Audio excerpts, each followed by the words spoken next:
Bonsoir et bienvenue dans À la Source. Ce soir, à l'occasion du 15e anniversaire de l'enlèvement des moines de Tibérine, je reçois René Guiton, auteur de ce livre, Enquête de vérité, le martyr des moines de Tibérine, et puis Guillaume Goubert, rédacteur en chef à La Croix. On évoquera également avec eux le débat sur la laïcité. Rendez-vous tout à l'heure dans notre dossier. Mais pour l'instant, comme d'habitude, je vous propose de dérouler le fil de l'actualité de la semaine avec cette histoire extraordinaire. L'Église de France ne parle pas encore de miracle, mais reconnaît le caractère remarquable de la guérison inexpliquée d'un malade à Lourdes. C'était en 2002. Il s'appelle Serge François et aujourd'hui vit dans le diocèse d'Angers. Nous l'avons rencontré. Reportage. Ça s'est passé le 12 avril 2002 à Lourdes. Hospitalier depuis 10 ans, Serge est paralysé de la jambe gauche suite à des complications après une opération du dos. Ce soir-là, il se rend seul à la grotte, boit à la source et prie la Vierge Marie.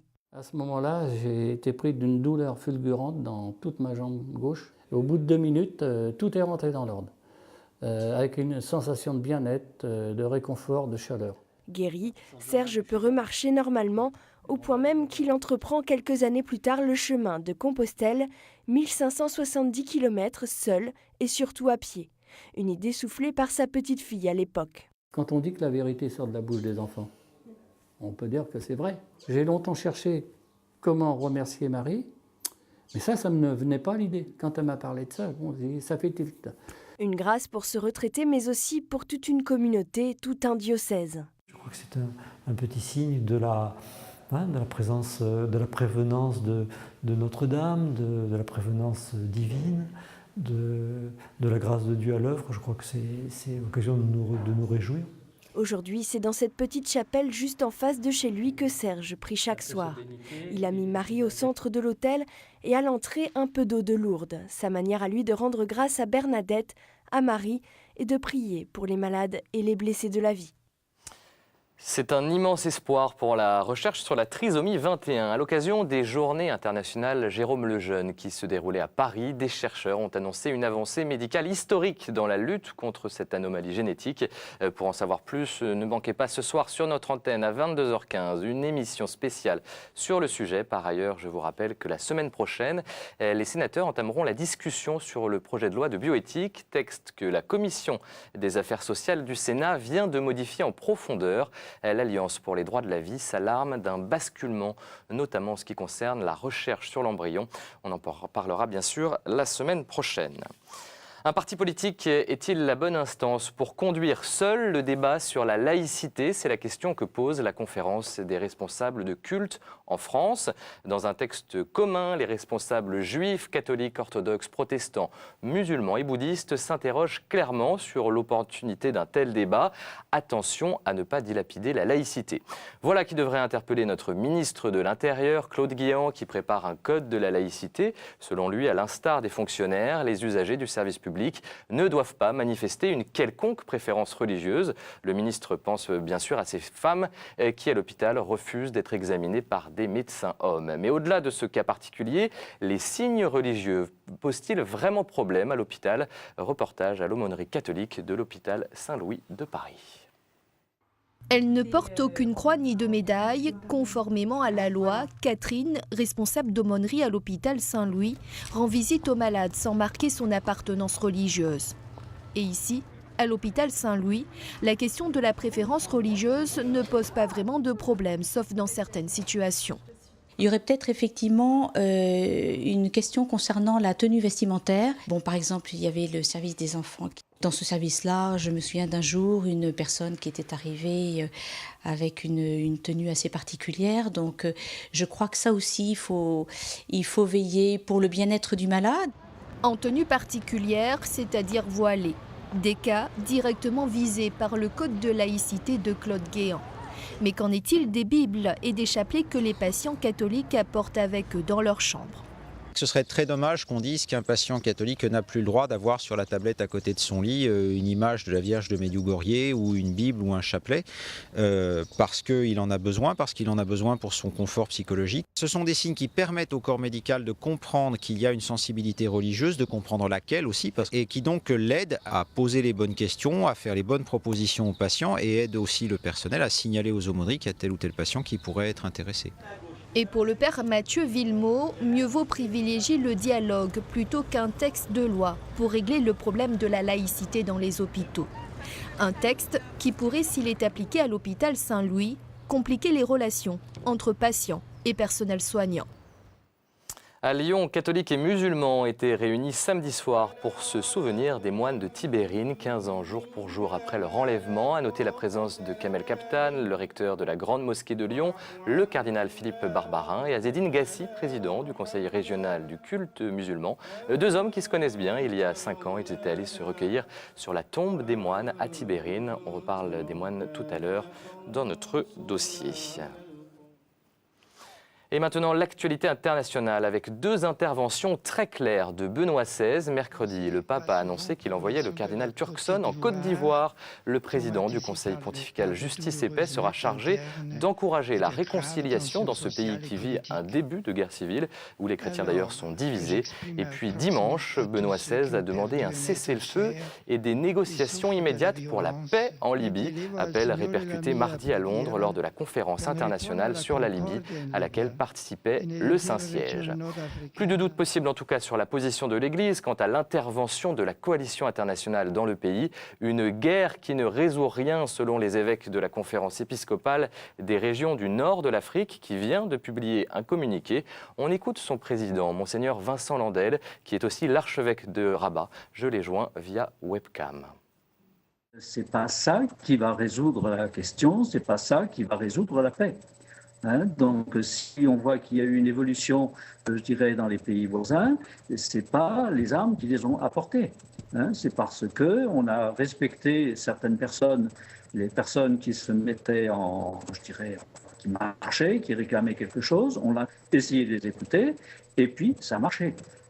Est-ce que l'Église a un rôle à jouer dans ce qui se passe en Libye, par exemple, en ce qui concerne le dialogue et la réconciliation ? Il faut prendre conscience qu'en Libye, comme dans tous les pays du Maghreb, l'Église est constituée uniquement d'étrangers. Donc on ne va pas demander à des étrangers de pouvoir être les conciliateurs. Si vous voulez, on joue un grand rôle social, un grand rôle charitable, mais on ne joue pas un rôle politique. Les sœurs qui travaillaient dans les hôpitaux, elles sont encore au travail. Donc les chrétiens philippins qui sont dans les hôpitaux sont encore au travail. Et donc l'Église accompagne ces religieuses, accompagne ces Philippins, accompagne ces subsahariens, mais va essayer de les accompagner humainement, mais pas en rentrant dans la politique de la Libye. Cet attentat maintenant dans une église syriaque orthodoxe au Liban, dans la ville de Zalé. L'explosion n'a pas fait de victimes, heureusement, mais inquiète l'ensemble des acteurs politiques et religieux du pays. Ils craignent une nouvelle guerre civile au Liban. Zalé est l'une des grandes villes à majorité chrétienne du pays et du Proche-Orient. Vous le voyez dimanche, après l'attentat, la communauté syriaque a célébré la messe sur le parvis de l'église. Et puis une dernière image, vous allez voir au centre de l'écran, vous allez découvrir Sviatoslav Shevchuk, je ne sais pas si je prononce bien, le nouveau primat de l'église gréco-catholique d'Ukraine qui assistait mercredi à l'audience générale au Vatican. Il a tout juste 40 ans, donc très jeune. Voilà, il est temps de passer à la chronique de Monseigneur Di Falco. Aujourd'hui, il nous parle ni plus ni moins d'une chanteuse américaine, Lady Gaga.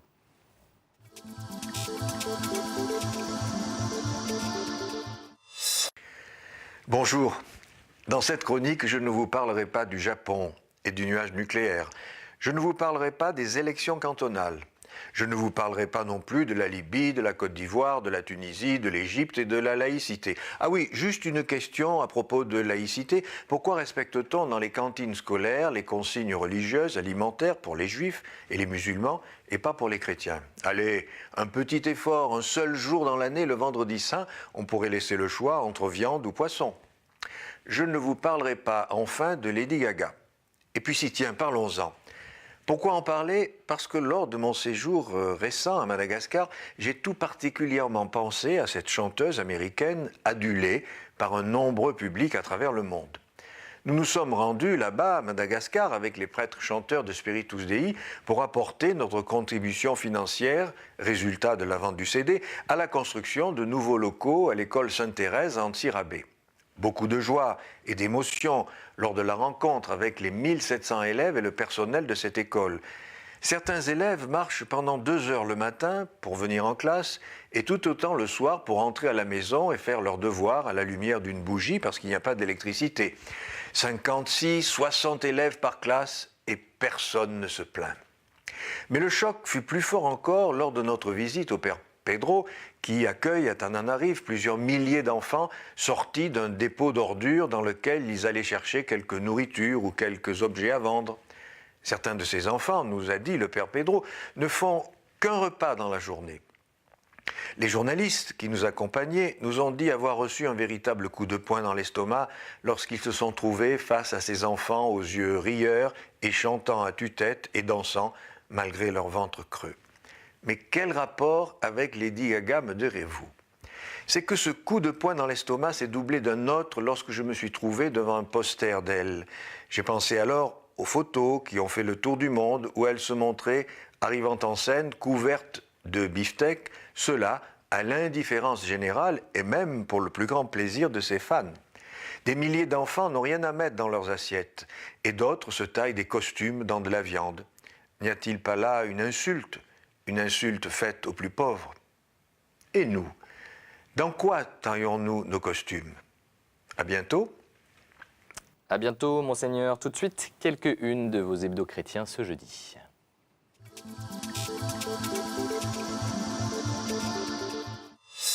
Laïcité, tout ce qui fâche pour la vie. Par ailleurs, coup de projecteur sur 2 citoyennes qui s'engagent pour une meilleure information lors du dépistage prénatal. Les chrétiens dans le débat, à découvrir dans Pèlerin qui a rencontré des évêques, des prêtres et des pasteurs prêts à discuter de la place de l'islam en France, à condition de ne pas stigmatiser les musulmans. Par ailleurs, l'hebdo consacre sa une aux journaux télévisés. Catholiques, leur influence pour 2012 à la une de familles chrétiennes qui s'intéressent à cette nouvelle génération de chrétiens engagés en politique. Et puis à signaler la sortie de ce hors-série de l'Homme Nouveau, hors-série consacré à Jean-Paul II, à quelques semaines de sa béatification. Voilà pour quelques-unes de vos hebdos chrétiens. Tout de suite, le dossier.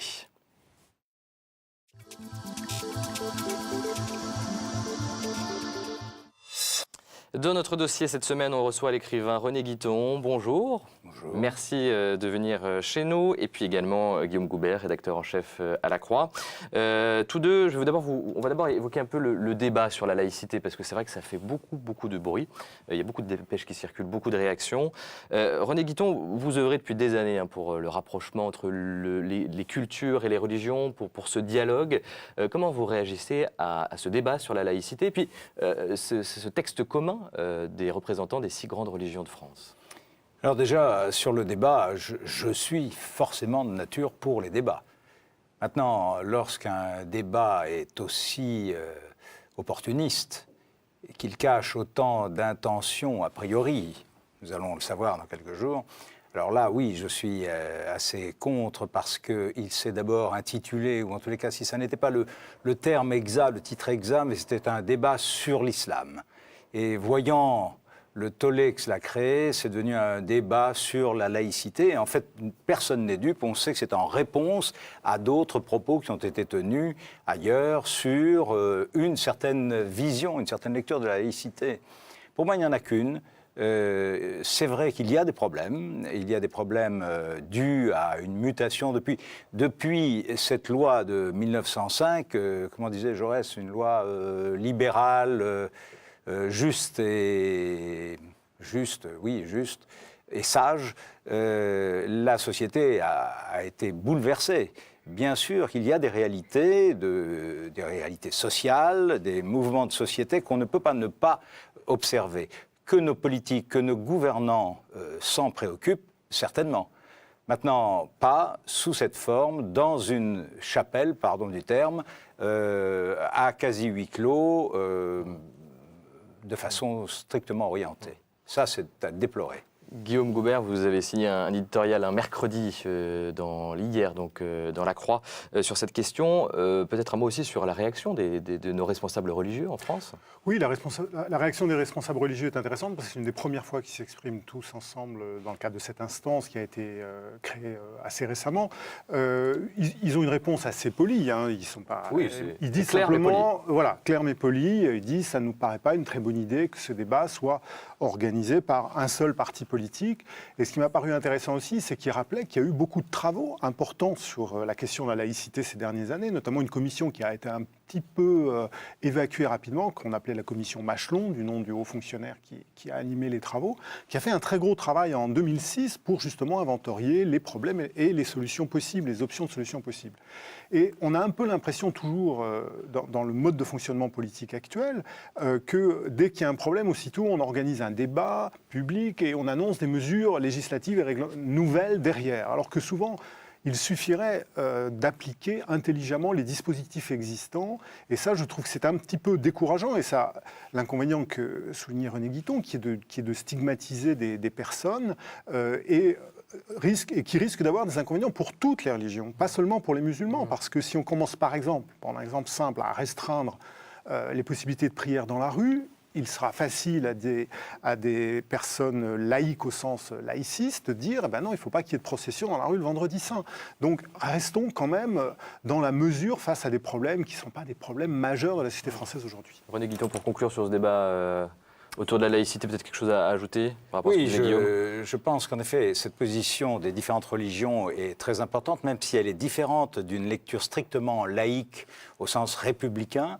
Il y a bien sûr les excès d'un certain terrorisme intellectuel qui veulent utiliser cette laïcité, comme vous le disiez, un certain laïcisme, mais il y a aussi cette union des différentes religions que je trouve très salutaire, parce qu'encore une fois, ce qui serait le plus déplorable, c'est que les chrétiens défendent les chrétiens, les juifs défendent les juifs, les musulmans, ce qui contribue à creuser le fossé entre les civilisations. Bah, c'est important à rappeler. Alors René Guiton, je vous invite aussi parce que vous êtes l'auteur de ce livre passionnant dont on parle beaucoup d'ailleurs dans les médias en ce moment, En quête de vérité, le martyre des moines de Tibérine, publié chez Calman Lévy.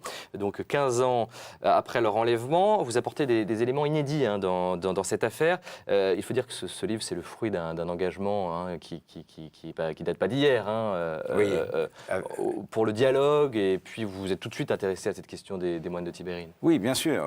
Je dirais qu'il y a une corde affective qui vibre dans cette affaire, à titre personnel, parce que depuis l'enfance, j'ai été justement, j'allais dire confronté, non, mais j'ai connu la vie monastique en Afrique du Nord dès l'âge de 5-6 ans, et il n'y avait pas de nombreux monastères, un monastère bénédictin au Maroc, à Tioum-Lilin, qui a servi d'ailleurs pour le tournage des Hommes et des Dieux, et Notre-Dame de Tibérine, aujourd'hui à Midelt, au Maroc, où je vais en famille de temps en temps avec mère et épouse.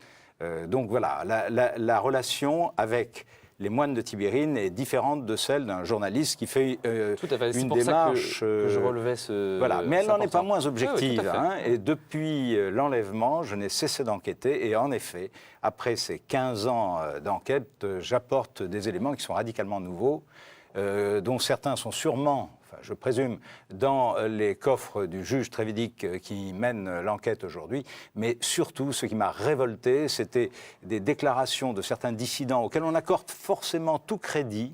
Ils sont dissidents algériens, c'est donc ils détiennent la vérité.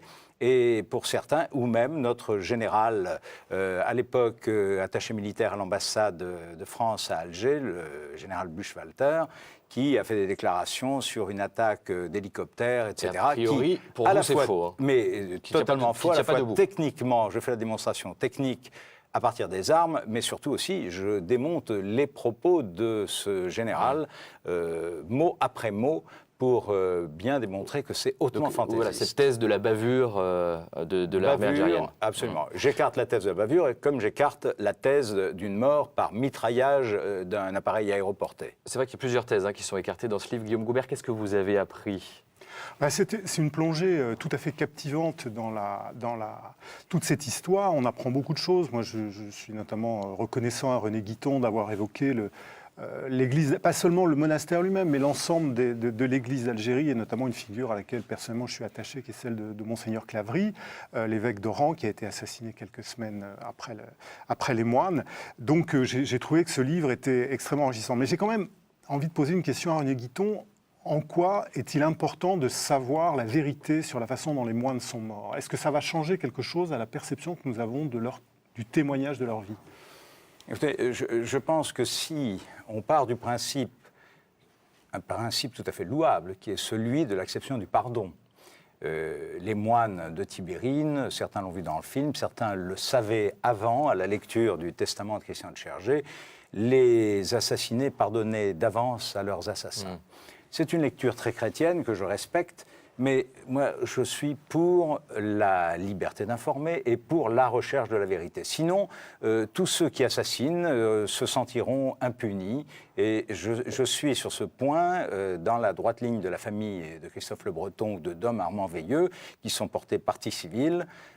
Ça peut gêner parfois certains qui préfèrent la recherche, la quête de la vérité avec un grand V. Et là encore une fois, c'est particulièrement louable, mais moi, je suis trop terre à terre, dirons-nous. Je veux savoir, en effet, qui a enlevé les moines. Ça, j'en suis persuadé, ce sont les djihadistes. Ça, c'est clair, j'ai eu des témoignages, des témoins qui ont été enlevés en même temps que les moines. De ce côté-là, il n'y a pas de doute. Ensuite, qui a tué ? Je suis pour une thèse qui, après avoir fait analyser des photos que j'ai eues entre les mains, qui sont les photos que la gendarmerie algérienne a prises au moment de la découverte des têtes, c'est-à-dire elles ne sont pas maquillées, elles ne sont pas retouchées, et cette analyse a été faite par des scientifiques, des médecins légistes, qui aboutissent les uns et les autres à une théorie, une balle qui entre du haut, côté gauche, et qui ressort côté droit. Et ça n'est donc pas un armement d'hélicoptère qui lance des roquettes et il n'y aurait plus de tête, alors que sur les photos, moi, je reconnaissais les moines. Donc ce sont des restes, pardon des termes, mais dans ces cas-là, c'est très difficile, en effet, d'être délicat. Néanmoins, on s'aperçoit que ce n'est pas une mort accidentelle, c'est vraiment une exécution. Ça, c'est très important. Ensuite, qui a initié ? C'est encore autre chose. Mais je ne pense pas qu'on puisse là, il y a encore un mystère rester sur le silence. Oui, il y a tout un aspect dans votre livre qui est très intéressant aussi, c'est la façon dont les autorités françaises ont agi plus ou moins efficacement, adroitement, avec une mission secrète du préfet Marchiani, etc. Donc tout ça est tout à fait... Mais permettez-moi d'insister, est-ce que la vérité sur leur mort changera quelque chose à la perception que nous avons de la vérité de leur vie et de leur témoignage de foi ? Le fait d'être allé au bout de cette expérience dans le monastère, d'avoir choisi de rester fidèle à ceux qui vivaient à côté d'eux, etc. Ça, j'y ai répondu dans le livre Si nous nous taisons, que j'ai publié en 2001 et qui était un hommage à la vie monastique, mais à la vie de ces moines-là, dans ce monastère, avec les populations locales, dans l'échange qu'elles avaient, avec non seulement les populations, mais aussi avec les groupes musulmans dans le Ribat al-Salam, c'est-à-dire dans cet espace de dialogue qu'ils avaient su créer dès 1978 avec Monseigneur Roux et Christian de Chergé. Ça, j'y ai répondu à une époque où j'avais en effet écrit un livre qui était plus dans l'élévation morale. Là, c'est strictement un travail d'investigation. Pourquoi ? Pourquoi ? Parce qu'il y a eu tant de démarches fantaisistes qui ont été annoncées face à un silence d'État, des deux États, que 10 ans après, rien n'avait été effectué encore par l'État français. Je pense que nous devons de pousser nos gouvernants à prendre leurs responsabilités. Pardon, c'est une vision peut-être un peu trop cartésienne à vos yeux. J'ai défendu la première approche qui était celle de mon cœur, celle de mes premières vibrations. Cette fois, je me suis dit, il faut s'attacher aux réalités et aller vers la vérité. Encore une fois, les choses seraient radicalement différentes si on apprenait aujourd'hui qu'il y avait des cellules de l'armée algérienne qui avaient agi en accord avec les cellules de renseignement français sur le site et pour prendre la décision d'enlever les moines. Il me semble que ce serait extrêmement grave. Et peut-on laisser les choses, vous, journalistes, je vous pose la question, pourrait-on laisser, en effet, deux services de renseignement se mettre d'accord ? Je ne dis pas du tout que c'est la théorie, mais c'est la question que pose le juge Bruguière à son homologue algérien sur une théorie qui court en Algérie, que les services secrets algériens, certains départements de certains services secrets algériens auraient été d'accord avec les services secrets français pour enlever les moines parce qu'on ne pouvait pas les expulser, parce qu'ils dérangeaient, puisqu'ils soignaient des islamistes, et enfin que c'était le meilleur moyen. À ce moment-là, l'armée les aurait libérés, l'armée en serait sortie grandie, et les moines auraient été ramenés en France, et le problème était réglé. Malheureusement, ça ne s'est pas passé comme ça, si tant est que cette théorie soit bonne. On pourrait encore en parler longtemps. Guillaume Goubert, qu'est-ce qui fait l'attachement quand même? Parce qu'on a l'impression que les Français, il y a un attachement très fort au témoignage de ces moines de Tibérine, pour conclure. Vous savez, je répondrai en évoquant une de mes plus grandes fiertés dans ma vie professionnelle, c'est que la croix a été choisie par la famille de Chergé pour rendre public le testament de frère Christian. Parce qu'on a essayé justement de suivre cette affaire avec à la fois beaucoup d'attention et beaucoup de respect pour les personnes, aussi bien les moines que les Algériens, parce qu'il ne faut jamais oublier qu'en Algérie, il y a des centaines de milliers de personnes qui sont mortes pendant ces événements qui ont été atroces. Et donc, je pense que le testament de frère Christian, c'est certainement un des plus beaux textes de spiritualité du XXe siècle. Et je suis très très fier que La Croix a été le journal qui a rendu public ce texte. Écoutez, merci Guillaume, merci René d'être venu pour parler des moines de Tibérine. Je rappelle votre livre, René, En quête de vérité, le martyre des moines de Tibérine, c'est aux éditions Calman Lévy. À très bientôt sur KTO.